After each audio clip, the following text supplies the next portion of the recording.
Moi, je trouve que des fois, elles sont pas très justes, mais souvent, elles sont très justes. Si je pouvais changer un truc, ce serait l'injustice de Madame Ouais. directement. Mais si on lui enlève l'injustice, ça c'est plus rien faire. Mais c'est vrai.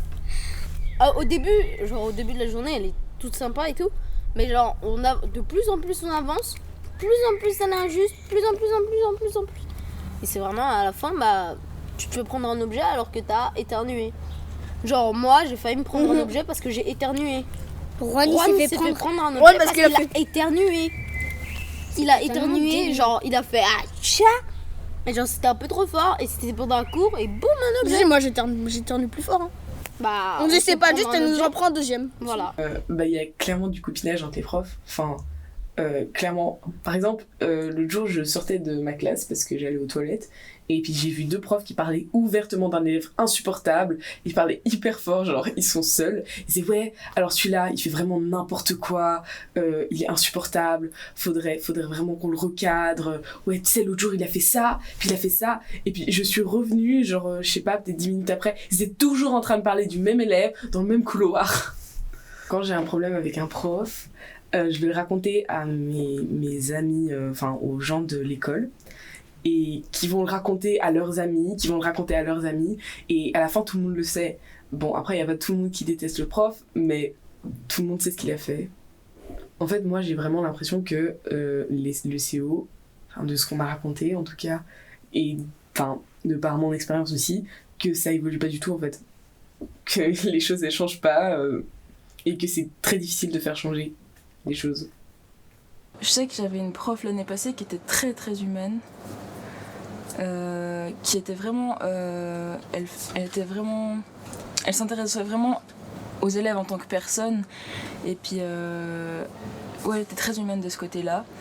Et sinon humainement d'autres profs, ça vraiment dépend desquels, parce qu'il y en a qui sont vraiment, je suis prof et je dois juste transmettre des informations, et il y en a d'autres qui sont vraiment, je veux aussi connaître les élèves. J'ai beaucoup de peine avec les rapports de hiérarchie dans l'école, entre profs et élèves. Des fois, j'ai l'impression que c'est juste pas... ça n'aide pas à l'apprentissage, cette relation entre élèves et profs, qu'il y a certaines fois qui est plus...